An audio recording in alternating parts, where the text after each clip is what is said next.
Now, in response to this, societal leaders have put a ban on semi-automatic weapons. Now, I'll be honest with you, I think this will vastly reduce mass shootings. It won't change the desire to commit mass shootings. In fact, I think it will increase the desire to commit those sorts of offences, because you are again restricting and controlling the victim, who already has every right and every desire to already commit these crimes. So you're just making him more frustrated. However, I do think that most people, like Martin Bryant, would not be able to get access to their semi-automatic rifles today. There'd be one or two, but in general, no. However, this would not in any way decrease the number of murders and violent attacks that occur within society. We have the serial killer, of course, who can commit many murders, even using his bare hands, no equipment, over a period of time. And I believe that some mass murderers who would have been mass murderers who can't get firearms might become serial killers instead, because they don't have any other way to kill a large number of human beings.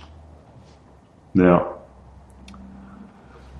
the other two types of mass murder that I would like to discuss at the moment, first briefly, and just very briefly, is that of the bushfire arsonist.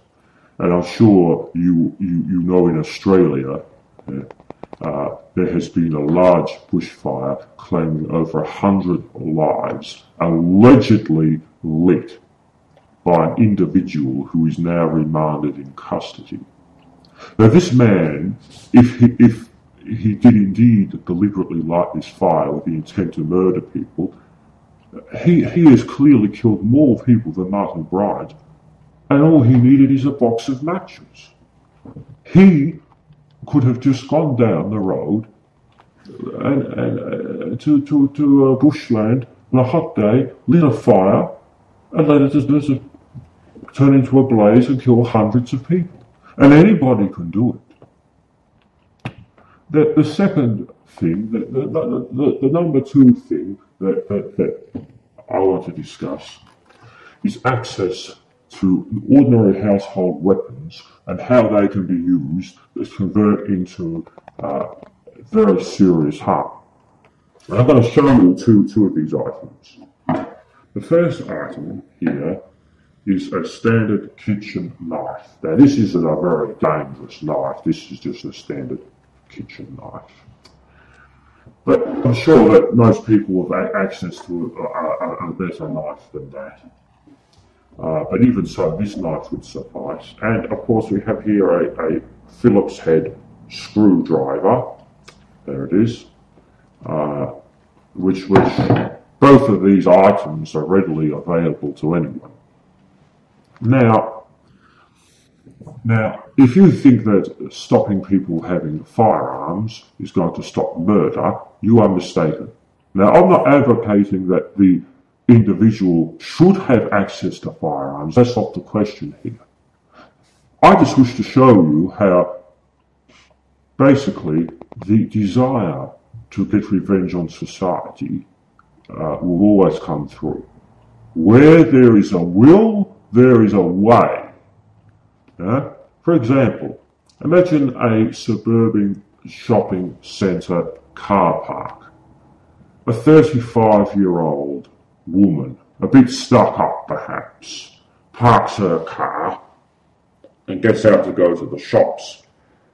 Just as she gets out, she's met by an individual bent on getting revenge on his society, and he produces these. Whether he stabs her or threatens her, he takes her large four-wheel drive. He now has a four-wheel drive and can commit what is called an accelerating vehicle attack. So basically, this guy drives along, okay, he's driving along, until he finds a large group of citizen slaves huddled together, and he accelerates the vehicle through and boom, deliberately runs them down. And he may even come back and have another shot. He might even be able to steal a large semi-trailer. And he might, for example, run it through a crowd of protesters. Very dense group of people. And then turn around and come back for some more, committing mass murder.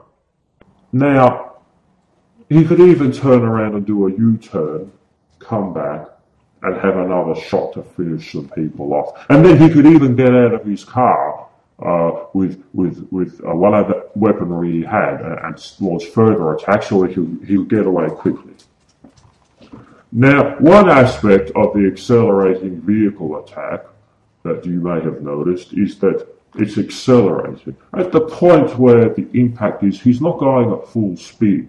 What does maximum damage is say he's going to be doing 80 kilometers an hour, he might only approach them at 60. And near the point of impact, he accelerates into the crowd. This is what will cause maximum damage, maximum force to be pushed into the targets. So that about wraps up this brief lecture. I was created more for the purpose of philosophical discussion. I don't suggest you should go out and do these things. But you can see how there are many, many ways to commit mass murder, and you don't need a lot of money, or you don't need any specialized equipment. Now, society, if it was sane, would realize this and stop antagonizing tortured victim creations of society. It would apologize and pay compensation to their victims, and as the saying goes, mend fences. But society doesn't want to do this. Okay? Now, next time there has been a mass murder event, don't blame me, the philosopher of forbidden truths. Blame your society, because society is responsible. Society created the criminal. Society refused to apologize and pay compensation to this created victim. And society, in full knowledge, the social leaders have full knowledge that their policies cause these actions to occur, these mass murder events, continue to promote the very same policies, while all the time keeping up an illusion of decency by pretending that they are trying to do something about child abuse in society. This has been Seer Travis Truman with Travis's Truth TV episode 4. You can find more information on any of the parts of the lecture in this episode at my website at www.truthmedia.hk.com. Thank you for watching.